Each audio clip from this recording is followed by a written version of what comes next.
I call... I'm just looking at this now. I've got Dr. Sharples here.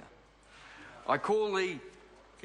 I call the Right Honourable Winston Peters. Thank you very much, Mr. Speaker. Kia ora, tēnā koutou katoa, and greetings to Tuhoe and the Ngāti Whātua people, and welcome to Parliament, and also on this historic day, it's a chance to acknowledge the grave wrong of history and attempt to put it right today. Like all treaty settlements, this bill is an important one. Ultimately, all treaty settlements rest on agreement. There is no tablet of stone, as we all know, and there's no higher authority out there that can be invoked or reveal some absolute truth. For any particular settlement, all the participants directly involved, and then the wider New Zealand public as well, must, in the last resort, consider a settlement to be fair and reasonable. The fair and reasonable test has to be passed.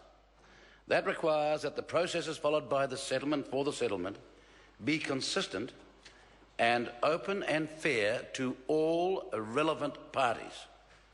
Now, that's not an easy exercise, and we fully in New Zealand First acknowledge the complexity and care that is called for in working through detailed and long-standing treaty claims.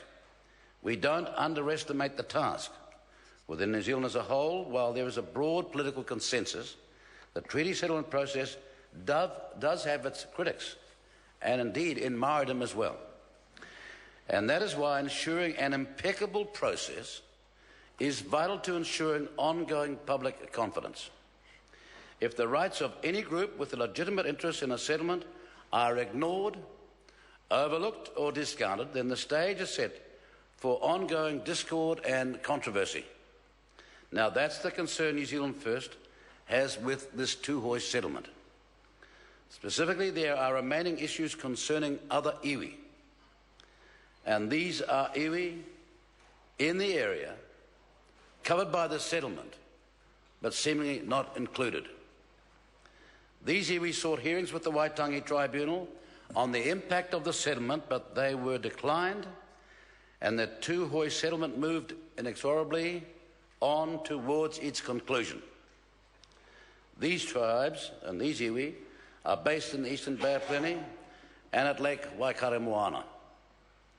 Now, they have not been inactive.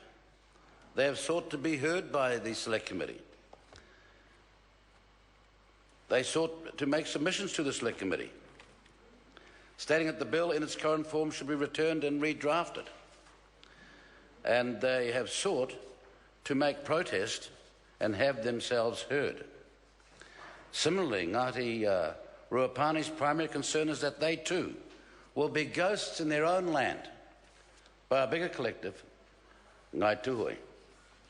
They are still maintaining dialogue with Ngai Tuhoe regarding their status as an iwi, who have different interests and the ancestral claim to the lake itself. So, despite the bland assurances from the government that the treaty process has not left anything out, and that they are not making a mistake with this bill, it does appear something is amiss. Something is not as it should be.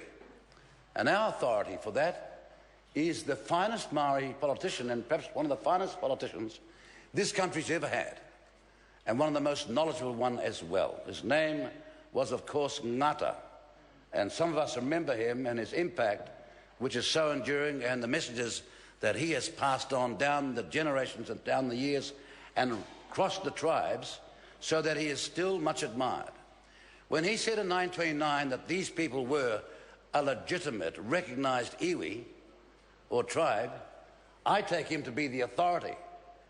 I take that to mean that if someone raises it all these years later, he should not be... now, the Green member said he's Ngāti Porou. Well, we know that. But let me tell you, if you know anything about this man, he was esteemed from the Kaita to Invercargill. That's what he was. He got a law degree in 2 years flat. He was a genius, and he was an expert in this area. And to say he's Ngāti Porou and dismiss him like that, with the greatest respect Madam, you don't know anything about these people. That's the point.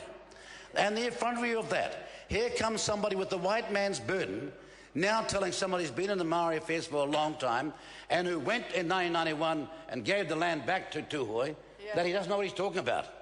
Now, that's what we're not going to put up with. This idea that you can impute into Maoridom certain views and certain notions, which is not the Maori way. Now, if Ngata said that in 1929, and he documented it, and it's in the history books, then I think that even the minister himself, Mr. Finnison, could perhaps listen, rather than take that hissy fit look he has and discount Maoridom in this part of the world as though they don't matter. You will not correct a wrong by creating another one. And I think these people are deservous of a voice.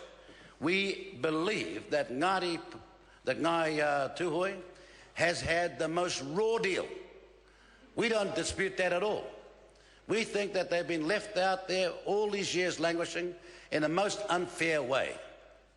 But we do not think that in correcting this wrong, we should create another one. And to say, as the minister will, oh, these people have not had their rights in any way infringed, is actually legal and historical nonsense. Because if they're not recognised now, how difficult will it be for them in the future to be recognised? And just because they may be smaller in number, the fundamental principle of the law is if they have right on their side, then that right should be acknowledged. So, Mr. Speaker, we seriously regret what's happened here, not because of the fate of Tuhoe, not because it is not a most worthy bill in nearly every respect, but because others have been pushed aside and left aside, and I might say this, by a minister that may be more interested in gaining some sort of personal historical legacy rather than the fundamental great principles of law that he is meant to be so expert in. That he is meant to be, in fact, perhaps the finest practitioner that he thinks the House has ever seen.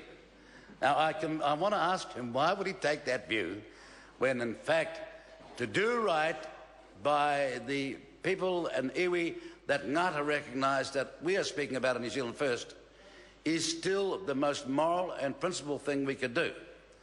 Of course, he could get up and say today that he has a settlement process for them about to be resolved with the same expedition. That might save him. But to get up and give us his assurances, well, it won't happen on my watch, as many Maori going down through generations will know, is an assurance not worth the air it passes on. New Zealand First, therefore, seeks that this matter should have been corrected at the Committee of the Whole House stage. We said so at the time. Again, that was ignored. The Maori Affairs Committee almost said, look, we've heard the evidence and we don't think that Ngata knows what he's talking about. Well, New Zealand First has the greatest admiration for Ngata, for Pomare and Buck, the finest Maori politicians that ever came here. And when they speak down the ages in history to us, we intend to listen. And that's why we've taken the stance that we're taking today. Kia ora tātou. Order. Speaker. Order. I call the Honourable Member Dr. Peter Sharples. Tēnā koe. Kei te kai hautu. He kohu. Tauara.